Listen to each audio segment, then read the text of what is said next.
上一集同大家介紹過小米山巴 3.1 Channel 奶粉俾出嘅綜合評分係7分，但香港寸金尺土，未必人人屋企都有位放到咁大條嘅山巴。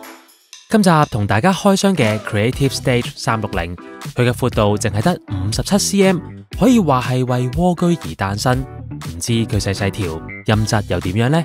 即刻同大家開箱睇下。多謝新加坡品牌 Creative 提供產品做測試，我一定會同大家分享最真實嘅用後感。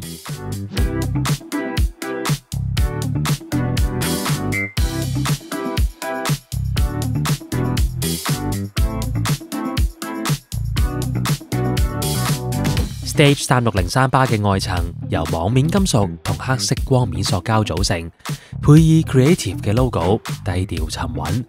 加上 subwoofer 淨係比一隻手掌闊少少，擺放嘅時候更加有彈性。條山巴採用內置火牛嘅設計，少過火牛條條揈，慳位得嚟又靚仔一啲。山巴同 subwoofer 透過一條2米長嘅連接線接駁，唔係時下流行嘅無線設計。好處係可以慳翻個插頭，但係壞處就係兩者唔可以擺太遠。另外，條連接線比較幼身，同埋雙寫喺subwoofer度，冇得換線㗎，所以用嘅時候就要小心啲啦。喺接駁器材方面 ，Stage 360總共有4種嘅接駁方法。方法1，插落電視機嘅 ARC 插頭。set 好個電視機之後，佢就會自己跟住一齊開機同埋熄機，仲可以用電視機遙控嚟到校大細聲。呢個係最理想，亦都係首選嘅接駁方法。但係要留意 ，Stage 360係跟住電視機開機之後，唔會自己轉去 TV 輸入，所以都係拎住2個遙控，一個開電視，一個轉輸入啦。如果唔係，都係會冇聲出。方法2，當係 HDMI 集線器咁用。將最多2個器材駁去山巴，然後再駁去個 mon 度，適合一啲個 mon 冇 ARC 插口嘅人用。方法3，用光纖接駁你嘅電視機或者播放器。方法4，就係大家最熟悉嘅藍牙連線。雖然山巴後邊有個 USB 插頭，但係就唔係好關我哋事，因為淨係用作維修用途嘅啫。仲要留意，箱入邊淨係提供咗光纖線。如果想用方法1同2接駁嘅朋友仔，就記得喺開工之前自己準備多條 HDMI 線先。如果唔係，就會好似我咁樣，駁到一半先發現冇，再翻箱倒窿去揾條線啦。最後裝埋呢隻小小膠腳，擺翻個靚位，咁就搞掂啦。Stage 360就住唔同嘅擺放距離，提供咗2種嘅距離模式俾大家選擇。如果大家會放喺台面上邊，或者聆聽距離少過1米嘅話，就可以選擇 Near 模式，同埋裝咗呢隻膠腳佢。條山巴就會向上抬起頭5度，對準你隻耳仔。否則嘅話，就可以選擇花 mode，欣賞廠方呢個小小嘅貼心設計啊！插晒所有嘢之後，開電掣，等15秒左右就開到機啦。除咗距離模式之外 ，Stage 360仲提供咗4種預設嘅聲音模式俾大家去選擇，可以透過遙控器去做設定，但就同普遍嘅入門山巴一樣，都係冇得自定 EQ。除咗一啲嘅特別設定，日常用到嘅功能都可以喺遙控器上面揾到。呢個部分我就唔特別詳述啦，不過有2點要特別提醒一下。第一係個 display 掣，呢個掣嘅原意係開關山巴上面嘅 LED display， 但係撳落去嘅時候，除咗會變光之外，就咩都唔顯示，好容易令人誤會啊！但其實撳完等一陣，個 display 就會熄噶啦。如果佢可以顯示埋狀態，咁就更加好啦。第2，藍牙連線，一般撳一下個藍牙掣，就會同現有嘅裝置解除連接。但 Stage 360就有啲唔同，要解除連接係要撳個電源掣，有時錯手撳多咗下就會連條山巴都熄埋，所以撳嘅時候都要特別留意啦。相信大家會留意山巴，都係想喺個視聽效果上邊有所提升。Stage 360嘅其中一個賣點就係支援 Dolby Atmos 嘅 5.1.2。57cm 嘅機身，比起其他同樣支援 Atmos 嘅山巴，纖巧好多。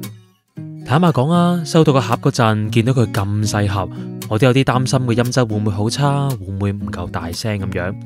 但睇嚟係我自己擔心多咗啦。我揾咗幾條 Dolby 嘅測試影片試下佢個威力啦，出嚟嘅效果非常之理想，甚至令我有啲喜出望外添。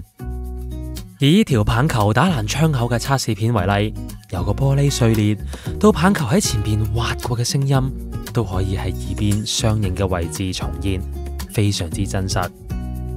而 subwoofer 方面，雖然身形比普遍見到嘅款窄一半，但輸出嘅重低音依然咁強勁，連啲家私有時都忍唔住震埋一份啊！中意沉浸式享受嘅朋友喺睇戲嘅時候，記得一定要校去 Wide Mode， 咁先至會有親歷其境嘅感覺。左中右三方嘅聲音都可以清晰重現。57cm 嘅機身雖然慳位，但亦都帶嚟另一種問題，就係皇帝位淨係得一個。想享受到最澎湃嘅視聽效果，就必須要坐正喺個山巴嘅正前方，坐側一個身位已經有好大分別。所以擺放嘅時候要特別注意一下。至於一班朋友睇戲嘅話，就睇下邊個咁好彩爭到個皇帝位啦。仲有一個提醒，如果你係會用前面提過嘅方法一接駁 Stage 360，記得要喺電視機嘅數碼聲音輸出設定揀翻自動或者通過。如果唔係，電視機好大機會只會以 PCM 嘅格式輸出，咁個效果就會大打折扣啦。除咗電影效果，相信大家都會關心 Stage 360可唔可以一機多用，平時用嚟聽歌又得唔得呢？跟住落嚟，請大家戴上耳機，聽下佢喺唔同模式下嘅效果啊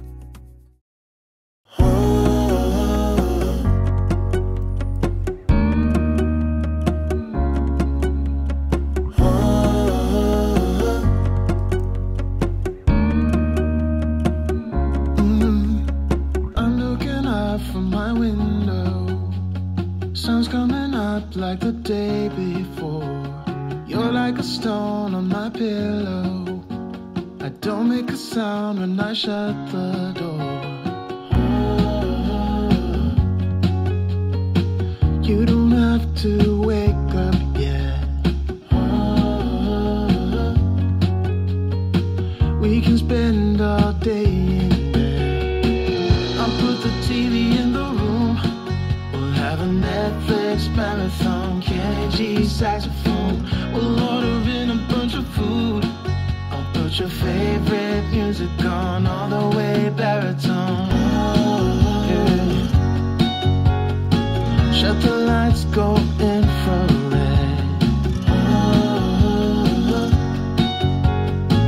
We can spend all day in bed.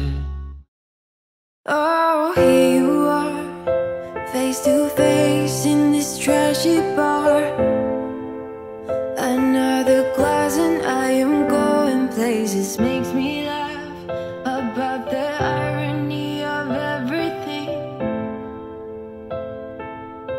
I like the way you're thinking. I don't really care about the music on the dance floor. I don't really mind. All the smoke is in the bathroom. I don't care at all, baby. You got my attention.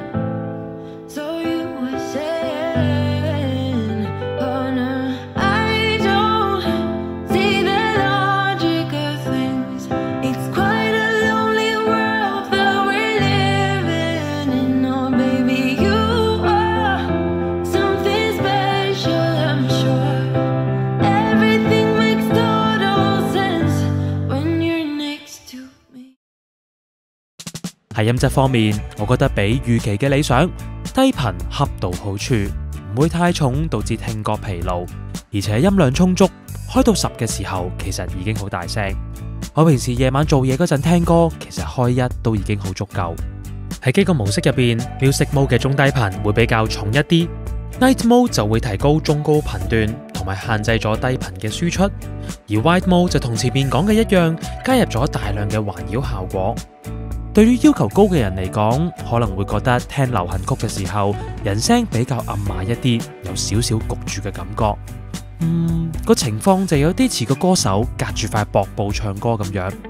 不過基於 Stage 360嘅價格同埋定位，我覺得佢個表現其實已經算幾好噶啦。講咗咁耐，要講嘅部分都差唔多講晒啦。條山巴又自己熄咗，可唔可以唔好成日自己熄機啊？因為我用方法二進行接駁，所以當個山巴一熄嘅時候，我就連個 mon 都黑埋，乜嘢都睇唔到。就住呢個情況，我揾勻咗成張說明書都揾唔到點解。最後電郵去 Creative 問，先至發現原來 Stage 360有個慳電功能，喺冇任何聲音嘅情況下，28個鐘後就會自動熄機。但係經過實際測試，16分鐘佢就熄咗啦。的確為我帶嚟唔少嘅麻煩。如果你唔需要用到呢個功能嘅話，可以喺山巴上邊撳住 Source 掣8秒熄咗佢。睇翻官方資料，發現除咗慳電模式之外，出廠重置功能喺說明書上邊亦都冇提及到。我將呢兩個功能嘅連結放咗喺下邊資訊欄度，有需要嘅觀眾可以自己去睇下。喺度亦都建議 Creative 可以將呢啲重要嘅資訊放翻喺說明書上邊，方便用家參考。綜合以上各點 ，Creative Stage 360奶粉俾出嘅綜合評分係7.4分，性價比9分，1600蚊可以體驗到 Dolby Atmos， 而且有咁細條嘅山巴，選擇唔多 ，Stage 360就係其中之一。簡易度7分，插線就可以用到，加上冇繁瑣嘅設定加分。但跟隨電視機開機之後唔識自動轉輸入，同埋說明書冇寫晒所有設定，就有啲扣分啦。聽感7分，睇戲嘅時候低音澎湃，環繞效果相當理想，加分。但係聽歌嘅時候略嫌有啲模糊同埋人聲暗啞，咁就有啲扣分啦。功能7分，支援 Dolby Atmos， 仲要有唔同嘅距離同埋聲音模式選擇，細心嘅設計加分。不過都係啦，冇得自定 EQ 就爭咁一啲啦。設計7分，外表雖然平實，但細小嘅機身同埋電源一體式嘅設計，我非常之中意。總結成個使用體驗 ，Creative Stage 360係一條主打電影效果嘅山巴，纖巧嘅機身令到住喺蝸居同埋有預算限制嘅人都可以享受到相對理想嘅影音效果。縱使我覺得音質同埋部分操作邏輯仍然有進步嘅空間，但絕對對得住個賣價有餘，係一個用心、誠意同埋高性價比之作。唔知你又會俾幾多分呢？歡迎喺下邊留言評分。今集嘅時間就差唔多啦。如果你中意呢條片嘅話，記得 comments、like、share 同埋 subscribe， 最緊要撳埋隔離嘅鐘仔，同埋揀所有消息。咁當我有新片出嘅時候，你就會收到通知噶啦。好啦，我哋下條片再見啦。拜拜。